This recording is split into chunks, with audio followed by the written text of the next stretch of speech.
Alhamdulillah, alhamdulillahi rabbil alamin. Nahmaduhu wa nasta'inuhu wa nastaghfiruhu wa natubu ilayh. Wa na'udzu billahi min shururi anfusina wa min sayyiati a'malina. May yahdihillahu fala mudilla lahu wa may yudlil fala hadiya lahu. Wa nusalli wa nusallim ala nabiyyina habibina Muhammadin sallallahu alaihi wasallam. Allahumma salli ala Muhammad wa ala ali Muhammad kama sallaita ala Ibrahim wa ala ali Ibrahim innaka Hamidum Majid. Wa kadzalika nusalli wa nusallim ala ashabihi al-athhar wa ahlihi al-akhyar. Ayuhal hadirun, usikum wa iyaya bitaqullah. Qala Allah Ta'ala fil Qur'anil Karim, a'udzu billahi minasy syaithanir rajim. Ya ayyuhalladzina amanu taqullaha haqqa tuqatih wa la tamutunna illa wa antum muslimun. Wa ba'd, fa inna asdaqal hadithi kitabullah wa khairal hadi hadi Muhammad sallallahu alaihi wasallam wa syarrul umuri muhdatsatuha wa kullu muhdatsatin bid'ah wa kullu bid'atin dhalalah. Hadirin jamaah Jumat yang dimuliakan Allah, pertama-tama mari kita bersyukur kepada Allah Subhanahu wa taala atas segala nikmat yang Allah berikan sehingga pada siang hari ini kita dapat berkumpul di sini dalam rangka menunaikan salat Jumat berjamaah. Dan cara bersyukur tersebut adalah dengan taat kepada Allah, dengan bertakwa kepada Allah, dengan menjadikan Al-Qur'an sebagai pedoman dan petunjuk kita dalam menjalani kehidupan sehari-hari. Hadirin yang dimuliakan Allah sallallahu alaihi wasallam, semoga tercurahkan salawat dan salam kepada Nabi sallallahu alaihi wasallam. Beliau sallallahu alaihi wasallam pernah bersabda, kata Nabi sallallahu alaihi wasallam, la tattabi'anna sunana man kana qablakum. Kalian pasti akan mengikuti kebiasaan atau bahkan ajaran atau bahkan paham keagamaan orang-orang sebelum kalian. Dan yang dimaksud oleh Nabi sallallahu alaihi wasallam adalah Yahudi dan Nasrani. Dan apa yang disampaikan Nabi sallallahu alaihi wasallam dalam Sahih Bukhari ini adalah sebagai pelajaran, sebagai tanbihat, sebuah penghati-hatian dari Nabi sallallahu alaihi wasallam. Jangan sampai kita benar-benar seperti yang disampaikan Nabi, walaupun Nabi sallallahu alaihi wasallam sangat memahami bahwa ternyata ada orang-orang tertentu dari umat yang menyatakan syahadat Nabi sebagai Nabi dan Rasulnya, ternyata masih menyimpan rasa tanda kutip takjub kepada Yahudi, takjub kepada Israel, sehingga mereka mengikuti apa yang dilakukan oleh Yahudi dan Israel. Nah, hadirin yang dimuliakan Allah, artinya apa? Hadis ini mengajarkan kepada kita bahwa hati-hati jangan sampai seperti Yahudi, hati-hati jangan sampai seperti mereka, hati-hati jangan sampai seperti Bani Israel. Dan ini adalah sesuatu yang juga sering dihati-hatikan oleh Allah Subhanahu wa taala. Wala takunu kalladzina tafarraqu wakhtalafu, kata Allah Subhanahu wa taala dalam surah Ali Imran pada ayat 105. Jangan seperti Yahudi dan Nasrani. Jangan seperti mereka-mereka yang gemar tafarraqu, mereka gemar berpecah belah, wakhtalafu, mereka gemar berselisih paham. Wa ulaika lahum adzabun adzim, maka kemudian mereka akan mendapatkan azab yang pedih. Dari sini hadirin yang dimuliakan Allah, ternyata dahulu atau sudah dari dahulu Allah Subhanahu wa taala mengingatkan kita agar kita jangan mengikuti Yahudi. Dan Nabi sallallahu alaihi wasallam juga sudah menghati-hatikan jangan mengikuti Yahudi, walaupun Nabi sallallahu alaihi wasallam juga ingin memberitahukan ada orang-orang tertentu dari umatnya yang gemar, yang kayak candu harus mengikuti Yahudi. Nah, di antara hadirin yang dimuliakan Allah, sifat atau karakter Yahudi yang sering diceritakan oleh Allah Subhanahu wa taala di dalam Al-Qur'an, sehingga hadirin yang dimuliakan Allah, seperti yang disebutkan Syekh Mustafa Al-Maraghi, bahwa bangsa yang paling sering diceritakan di dalam Al-Qur'an adalah bangsa Israel. Sampai-sampai kalau dikumpulkan ayat demi ayat yang berbicara tentang Israel, maka tidak kurang dari 7 juz ayat yang berbicara tentang Israel. Baik berbicara tentang nabinya, baik berbicara tentang kitab-kitab yang diturunkan kepada mereka, atau cerita tentang pembangkangan mereka. Makanya hadirin yang dimuliakan Allah, Allah Subhanahu wa taala sering sekali mengingatkan Bani Israel. Ya Bani Israel, azkuru ni'mati allati an'amtu alaikum. Wahai Bani Israel, ingatlah nikmat yang aku berikan kepada kalian.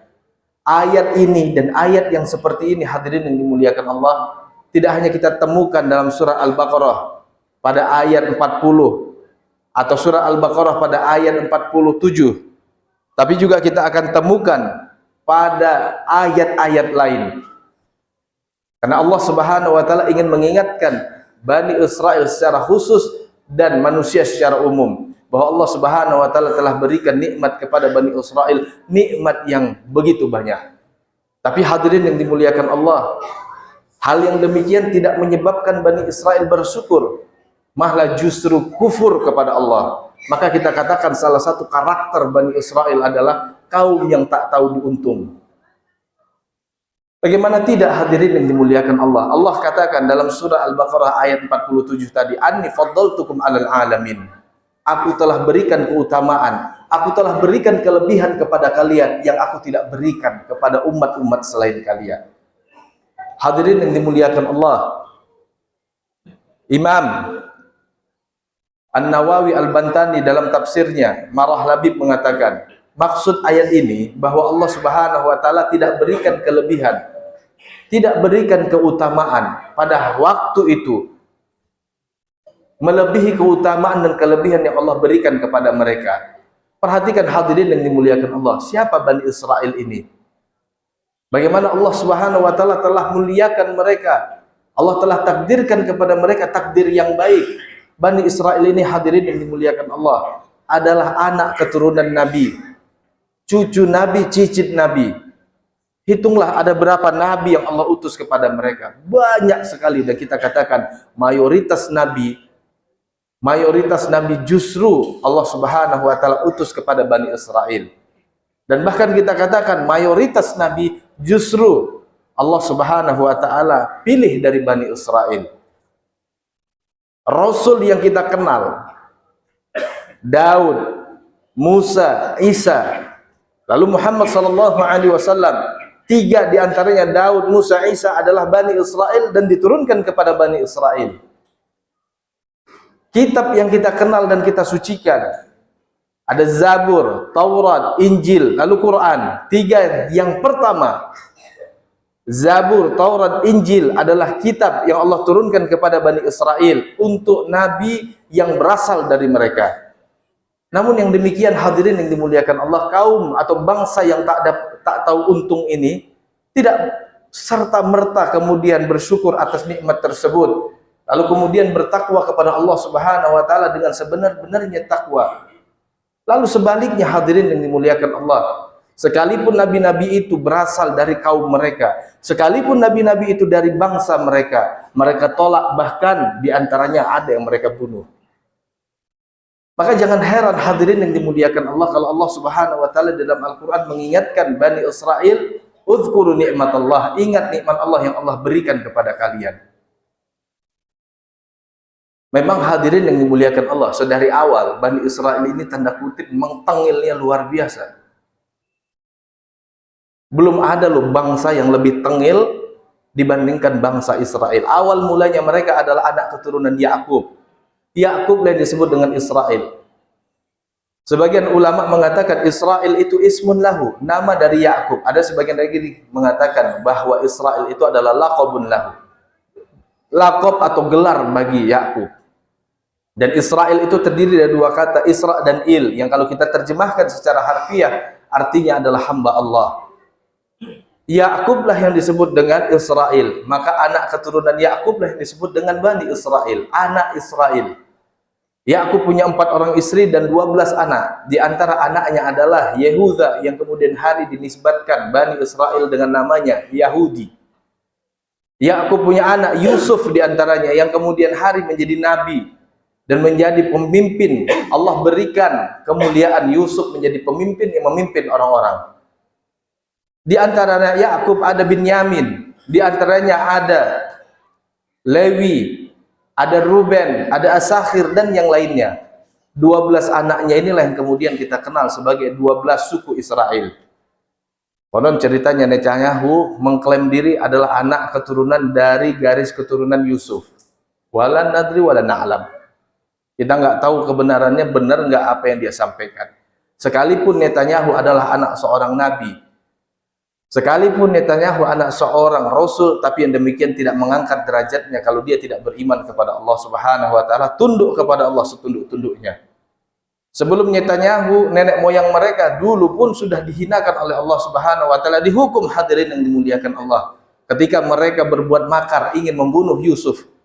Karena mereka iri kepada Yusuf, dan sekaligus ini merupakan salah satu karakter dari anak-anak Israel, karakter dari anak-anak Yakub. Kalau mereka tidak beriman kepada Allah, mereka-mereka yang tidak beriman itu tidak takut kepada Allah. Mereka-mereka inilah yang kemudian diliputi rasa dengki, rasa iri.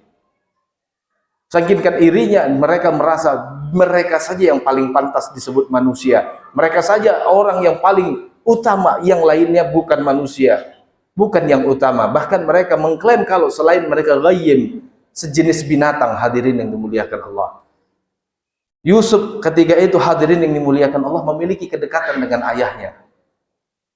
Sehingga Yusuf mengatakan kepada ayahnya, wahai ayah, inni ra'aitu syamsa wal qamar, inni ra'aitu ahada asyar kaukaban wa syamsa wal qamar, ra'aitum li sajidin. Wahai ayah, dalam mimpiku aku melihat ada 11 bintang, ada matahari dan bulan, semuanya dalam mimpiku itu sujud kepadaku, wahai ayah. Kata ayahnya, ya bunayya la taqsus ru'yaka la ikhwatika, wahai anakku, jangan kau ceritakan kisah ini atau mimpimu ini kepada saudara-saudaramu. Fayakidu laka kaida, nanti mereka akan menimpakan bahaya kepadamu karena rasa iri, rasa dengki yang mendarah daging di dalam hati mereka. Maka betul saja, hadirin yang dimuliakan Allah, mereka sudah curiga kalau Yusuf akan diberikan keutamaan. Karena Yusuf memiliki kedekatan dengan ayahnya, Yusuf memiliki perangai yang mulia, akhlak yang mulia, beradab. Mereka nggak terima itu. Harusnya mereka itu perbaiki diri, lalu kemudian tanda kutip menjadi hamba Allah dan bersaing dalam persaingan yang sehat. Tapi tidak untuk anak-anak Israel yang durjana ini. Mereka kemudian berkomplot, lalu kemudian bersiasat buat makar. Mereka izin kepada ayah mereka untuk bawa Yusuf main-main. Begitu Yusuf dibawa ke tempat yang sunyi dan di situ ada sumur, mereka lemparkan Yusuf ke dalam sumur itu dengan niat agar Yusuf mati di situ. Tapi qadarullah, hadirin yang memuliakan Allah, sebagaimana kata Allah, wa makaru wa makarallah, mereka orang-orang yang kufur itu berpikir untuk menciptakan makar kepada Allah, dan Allah Subhanahu wa taala yang Maha Perkasa membalas makar mereka dengan cara yang paling elegan, paling baik. Siapa yang menyangka, hadirin yang dimuliakan Allah, bahwa Yusuf yang pernah mereka buang ke dalam sumur dengan niatan untuk membunuhnya, untuk mematikannya, adalah sosok yang nanti kemudian ditakdirkan menjadi menteri keuangan atau setingkat menteri keuangan di Mesir.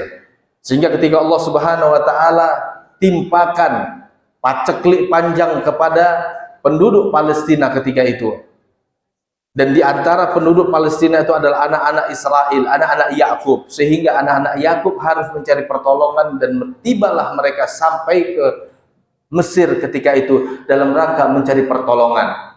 Dan ketika mereka mencari pertolongan, siapa yang menyangka bahwa sosok yang mereka datangi adalah Yusuf alaihissalam, sosok yang mereka sekarang puja-puja, mereka minta pertolongan dan bantuan kepadanya adalah Yusuf yang pernah mereka celakai, adalah Yusuf yang pernah mereka buang ke dalam sumur, adalah Yusuf yang pernah mereka ingin matikan.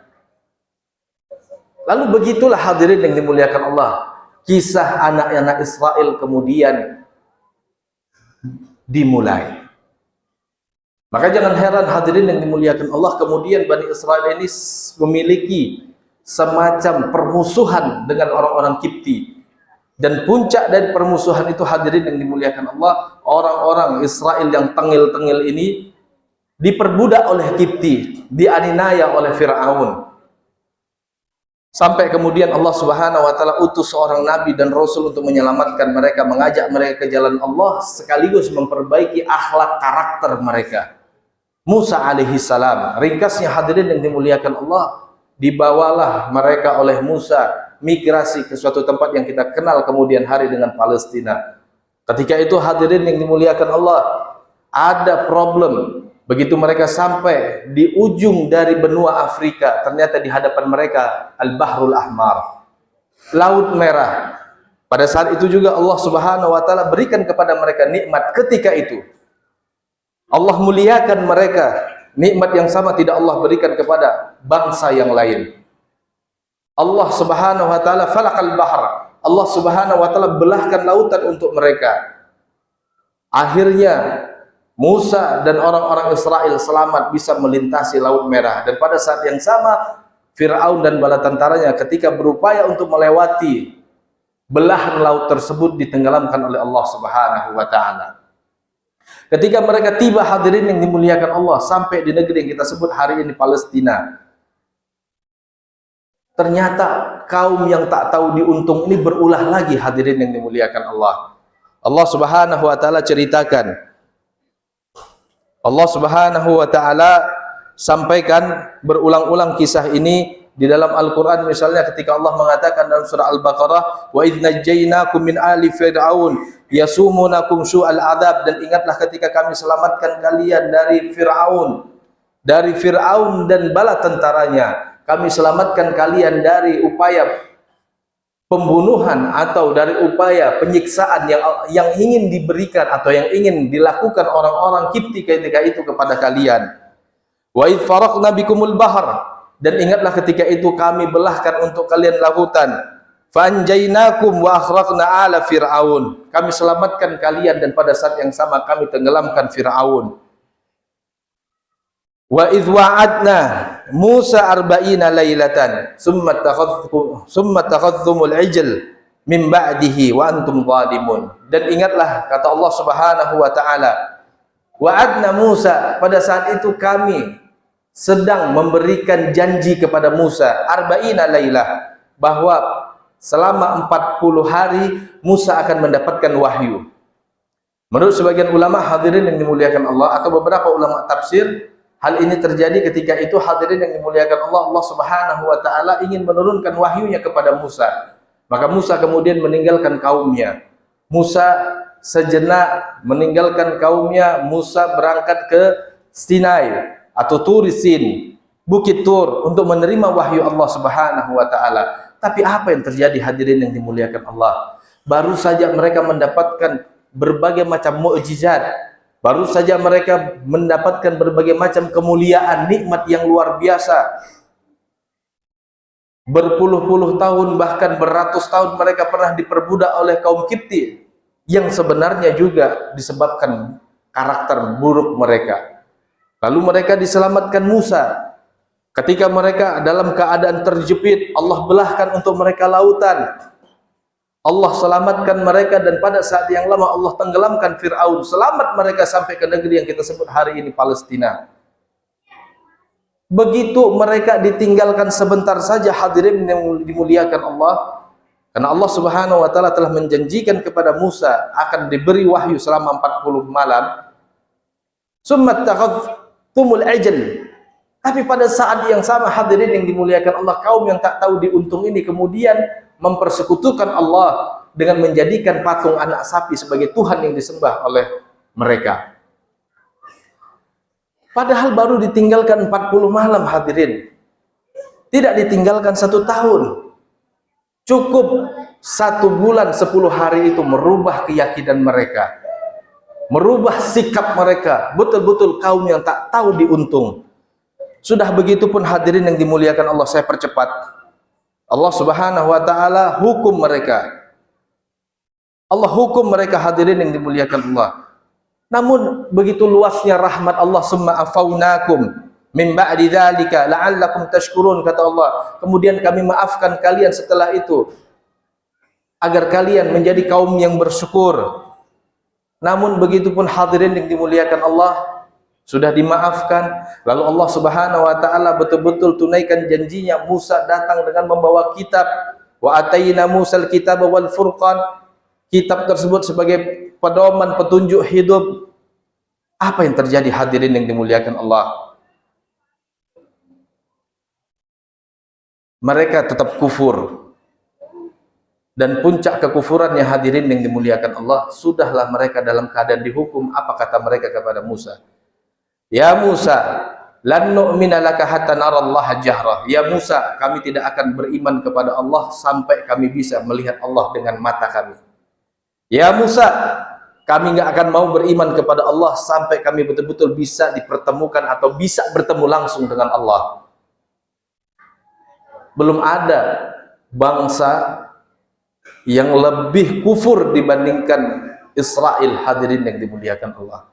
Dan ini baru berapa ayat yang saya bacakan dari surah Al-Baqarah. Wal kisah katsirah, dan kisahnya itu banyak sekali. Dan bukan hanya kisah dengan Musa, kisah-kisah dengan nabi yang lain. Yang ringkasnya hadirin yang dimuliakan Allah, menunjukkan kepongahan mereka, kesombongan mereka. Pernah satu kali hadirin yang dimuliakan Allah, karena mereka kalah dengan kaum Jababirah atau Jabbarina. Mereka kalah dengan penduduk asli Palestina yang badannya besar-besar tinggi. Lalu mereka katakan kepada salah seorang nabi dari kalangan Bani Israel, namanya Sam'un. Hal tersebut atau peristiwa tersebut bisa dibaca dalam surah Al-Baqarah pada ayat 246. Alam tara ilal mala'i min bani Israil min ba'di Musa idh qalu nabiyyi lahum ib'ats lana malikan nuqatil fi sabilillah. Apakah kalian tidak melihat, atau apakah engkau ya Muhammad tidak memperhatikan bagaimana tokoh-tokoh Bani Israel ketika itu, setelah Musa datang kepada seorang nabi namanya Sam'un. Mereka katakan, wahai Sam'un, minta kepada Tuhan agar dia menurunkan kepada kita seorang panglima, nanti kita berperang bersama panglima tersebut. Begitu panglima tersebut Talut diutus oleh Allah Subhanahu wa taala, apa yang mereka katakan? Mereka tinggalkan Talut persis sebagaimana perkataan mereka kepada Musa, "Fadhhab anta wa rabbuka faqatila." Ya Musa, ketika itu Allah memerintahkan agar Bani Israel memerangi penduduk asli Palestina yang ketika itu juga kufur kepada Allah. Tapi apa kata Bani Israel? "Fadhhab anta wa rabbuka faqatila." Ya Musa, kau saja dan Tuhanmu yang pergi berperang. Kami di sini akan memperhatikan. Kami di sini akan menunggu. Kami di sini akan melihat. Kalau menang kami akan sertai. Kalau kalah ya sudahlah. Maka hadirin yang dimuliakan Allah, dari beberapa ayat yang tadi kita baca, kita jadi tahu, oh ternyata Bani Israel dulu dan sekarang yang kita sedang hadapi adalah kaum yang tak tahu diuntung. Salah kalau kita berempati dengan mereka. Salah kalau kita dulu memberikan sedikit kebahagiaan dengan menerima mereka di tanah Palestina. Harusnya yang kita lakukan adalah mendorong kembali kapal-kapal mereka balik ke lautan sana. Terserah mereka mau tinggal di mana. Karena ini kaum yang tak tahu diuntung. Sudah diceritakan oleh Allah Subhanahu wa taala ribuan tahun sebelum hari ini. Oleh karena itu hadirin yang dimuliakan Allah, pesan pentingnya yang ingin khatib sampaikan, wala takunu kahaulai. Kita jangan seperti Bani Israel. Ojo koyo Bani Israel. Jangan sampai kita itu seperti Bani Israel, hadirin yang dimuliakan Allah, menjadi kaum yang tak tahu diuntung, menjadi kaum yang tak tahu bersyukur kepada Allah Subhanahu wa taala. Mudah-mudahan khutbah yang singkat ini bermanfaat. Barakallahu li wa lakum fil Qur'anil Karim. Wa nafa'ani wa iyyakum minal ayati wa dzikril hakim fastaghfiruhu innahu wal ghafurur rahim.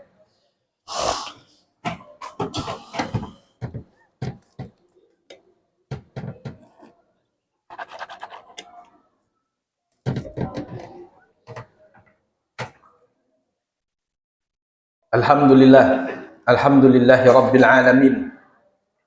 Wassalatu wassalamu ala asrafil anbiya'i wal mursalin nabiyina habibina Muhammadin sallallahu alaihi wasallam wa ba'd. Hadirin yang dimuliakan Allah, dalam khutbah kedua ini khatib sekali lagi berwasiat kepada diri pribadi dan kepada hadirin sekalian agar senantiasa bertakwa kepada Allah.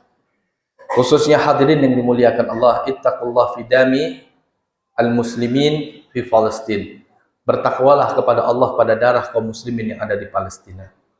Bertakwalah kepada Allah pada jasad-jasad mereka yang terbantai. Tulang belulang anak-anak kecil yang akhirnya harus membusuk di rumah sakit yang ada di Palestina karena kekejaman orang-orang Israel kepada mereka. Lihatlah hadirin yang dimuliakan Allah dalam konflik yang kita lihat hari ini. Cukup dengan nurani kita tahu sebenarnya betapa jahatnya itu Yahudi. Cukup dengan kemanusiaan kita tahu betapa jahatnya itu Israel. Apalagi kalau kita berbicara tentang Al-Quran, As-Sunnah, dan agama kita yang mengajarkan agar kita membantu Muslim. Zaliman aw madzuman, kata Rasulullah. Baik dia dizalimi atau bahkan dia menzalimi. Para sahabat ketika itu bertanya, ya Rasulullah, kalau kaum muslimin menzalimi, kami tahu, kami harus bantu. Tapi bagaimana kalau dia yang menzalimi? Kata Rasulullah SAW, tamna'uhu. Kamu larang dia untuk berbuat zahir. Kamu larang dia untuk berbuat zalim, dan itu adalah bantuan kalian kepada mereka. Hari ini hadirin yang dimuliakan Allah, kaum muslimin khususnya di Palestina dan bahkan seluruh masyarakat Palestina, baik yang Kristen atau bahkan Muslim, mereka dibantai dengan bantaian yang paling kejam, genosida. Ada puluhan anak yang ketika itu hadirin yang dimuliakan Allah berada pada inkubator memerlukan pertolongan, tapi Israel nggak kasih mereka kesempatan untuk hidup. Begitu masyarakat Palestina disuruh keluar dari Palestina, termasuk para tenaga medis keluar dari rumah sakit, lalu kemudian berhari-hari kemudian genjatan senjata medis datang ke situ, mereka sudah melihat bayi-bayi itu sudah tulang belulang hadirin. Sungguh khatib sebetulnya nggak sanggup ngomong kekejaman ini. Kita sendiri menyaksikan bagaimana hadirin yang dimuliakan Allah, orang berlindung di masjid dihancurkan, diribuhkan. Kita sendiri yang melihat bagaimana ketika azan dikumandangkan, tentara Israel dengan pongahnya datang ke masjid, dia ambil granat nanas, dia lempar ke dalam. Sejenak setelah ledakan itu nggak ada suara azan. Kita sendiri yang melihat hadirin yang dimuliakan Allah, bagaimana ketika orang-orang yang lemah itu, anak-anak kecil yang sedang berlindung di rumah sakit itu dan di antara rumah sakit Indonesia, dihantam rudal, dihantam roket, dihantam misil, rata tuh bagian depan. Masjid dihantam rudal, rata masjidnya. Perumahan dihantam rudal, rubuh rumahnya semua. Entah berapa ratus orang mati ketika itu. Apakah setelah ini kita masih diam, tidak menyuarakan sikap? Maka hadirin yang dimuliakan Allah, ini yang khatib maksud. Ittaqullah fi damihim. Bertakwalah kalian pada darah-darah kaum muslimin Palestina. Yang diminta dari kalian bukan kalian datang ke Palestina di sana mengangkat senjata. La wallahi.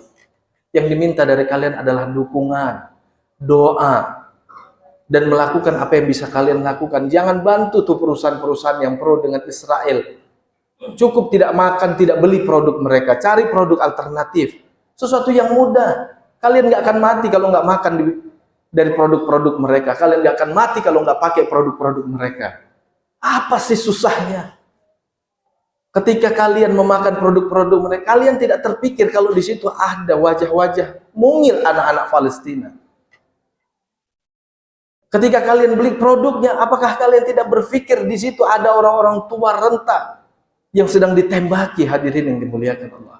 Untuk itu hadirin yang dimuliakan Allah, mari kita bersatu dengan dunia. Bukan hanya kaum muslimin, bukan hanya orang Arab, bahkan para pemimpin Arab sekarang diam.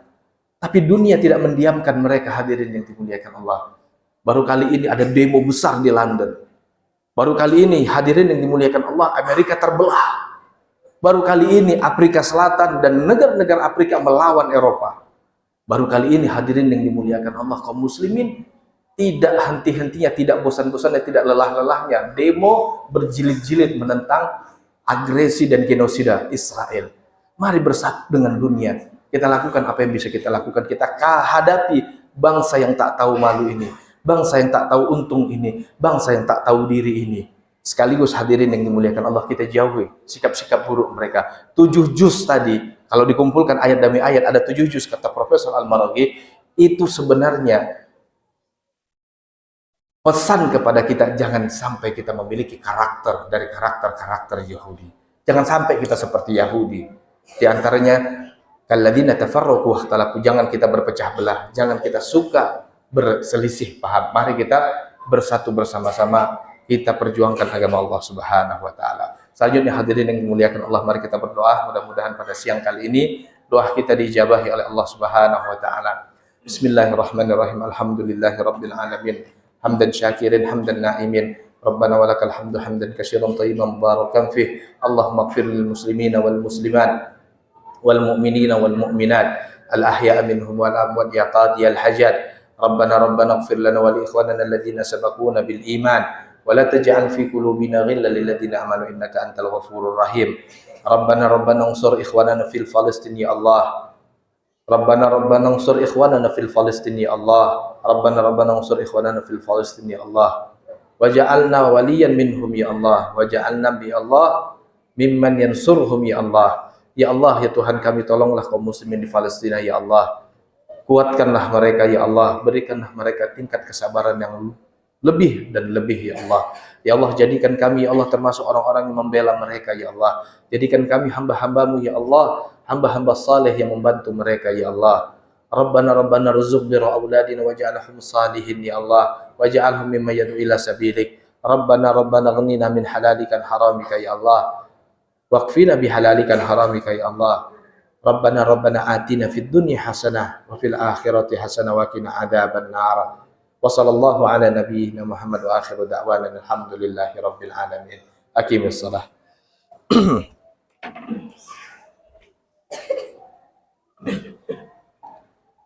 Allahu akbar, Allahu akbar.